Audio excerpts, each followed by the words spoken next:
Taquimetría. La taquimetría es un método de medición rápida que no ostenta demasiada precisión. Es un tipo de levantamiento relativamente útil para medir terrenos de manera rápida y precisa sin necesidad de realizar mediciones directas de distancias con cinta o estacas. Es comúnmente utilizado en topografía en terrenos accidentados para la creación de mapas o curvas de nivel. En la taquimetría trabajamos tres ángulos fundamentales, los cuales son elevación, que es el ángulo que se forma hacia arriba del horizonte. El horizonte se define como la línea media o central a partir del cual se localiza el objetivo. Y tenemos, como les decía, la elevación, que es el ángulo que se forma hacia arriba de esa línea, el ángulo de depresión, el que se forma hacia abajo, y el ángulo cenital, que es el que toma respecto a una línea vertical que va desde el observador hasta un objeto. Dígase que sería el ángulo que se mide desde la vertical del equipo hacia el horizonte. También puede determinarse el ángulo cenital como la diferencia que existe entre los 90 grados y el ángulo de elevación. También se puede determinar con respecto al ángulo de depresión. Bien.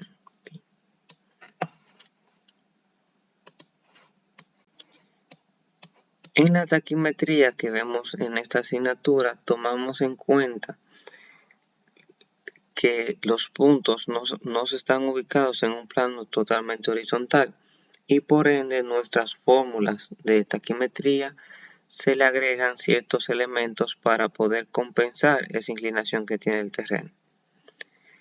Veamos. Sea un punto A y el otro B, la distancia que se mide, sea del equipo hacia la horizontal y la distancia vertical, viene dada por las siguientes expresiones. La distancia vertical se define como K medios multiplicado por la lectura superior menos la lectura inferior por el seno de 2 veces el ángulo de ¿cuál? El de elevación, porque estoy viendo hacia arriba. Y asimismo, determinando la distancia vertical y tomando en consideración la lectura de la estadia, podemos determinar una que otra cota de los puntos que estamos evaluando. En este caso, se conoce la cota del punto A y se desea determinar la cota del punto B. Para determinar la cota del punto B, tomamos la cota de A más la altura del instrumento más la distancia vertical.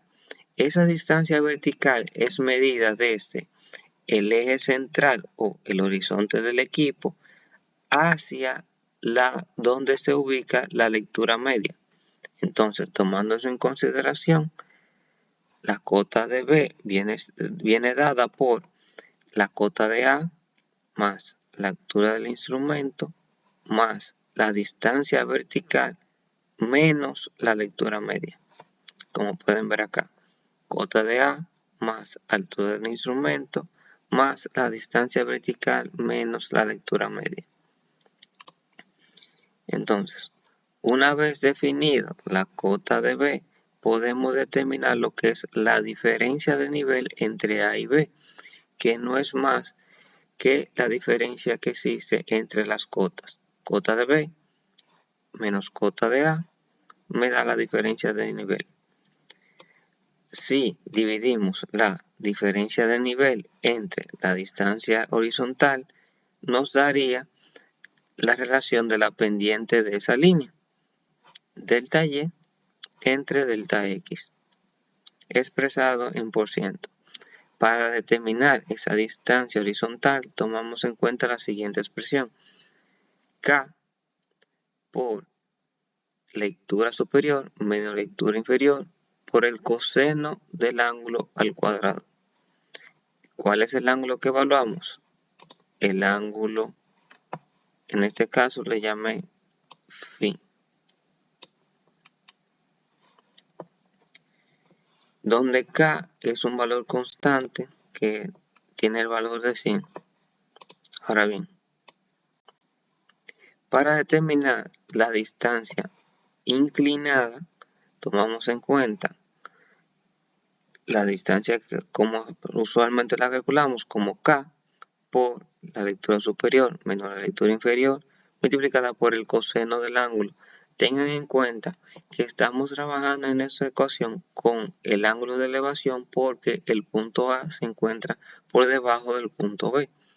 Asimismo, deben de tomar en cuenta estas expresiones si se da el caso inverso, donde estuviéramos parados en B para determinar la cota de A. Tengan eso pendiente que las fórmulas cambian un poco.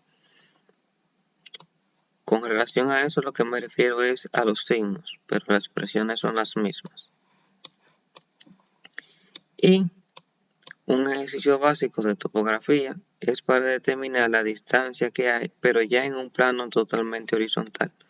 Recordemos que la distancia horizontal viene dada por lectura superior menos inferior por el valor de la constante cuando el terreno es llano o muy semejante a un terreno de pendiente cero.